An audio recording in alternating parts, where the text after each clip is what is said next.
the commands and events communications pattern. So, commands and events. What do we mean by that?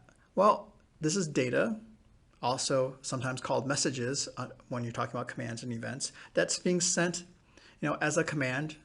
Change mode of operation to this, do this for me, do that, turn right, turn left, go that way, go to these waypoints, or event notification. We've come to the end of the walk. We hit a wall. These are information that needs to be sent, but it's not periodic. We don't know when that can happen. We don't know when somebody's going to send out a command. We don't know when alarm happens or when an event happens, so we can't predict. So it's very much like state or status information. We just don't know when it's going to happen. It's aperiodic. But what makes it different is that the connection between the writer and the reader may be critical. Okay? As in, even though there's no data sent between the reader and writer, we want to know that if the writer was able to send data, the reader will be able to receive it.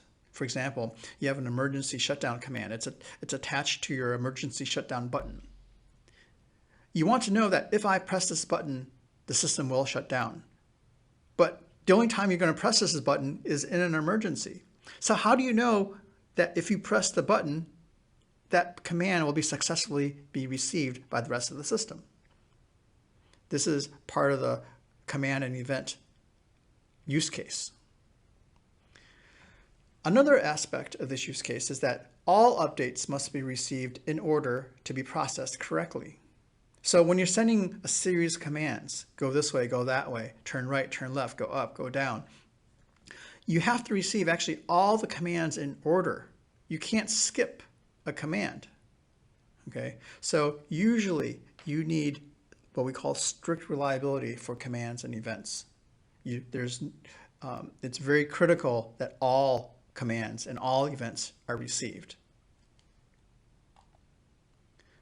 So let's look at the quality of service that can help you configure command and event data. One, of course, is reliability. You're going to want reliable reliability. You're going to want keep all history. You need to receive all the data. This is, again, known as strict reliability. This is TCP level reliability. You need all the data sent in the order sent. You can't afford to miss a command. You can't afford to miss an event. Here's a new QoS called liveliness.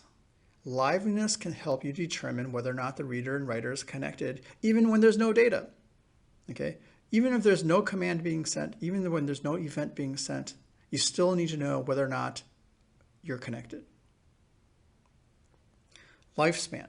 Lifespan is a QoS that allows you to expire a command. So you don't want to execute old commands. Maybe a command is good for the next second.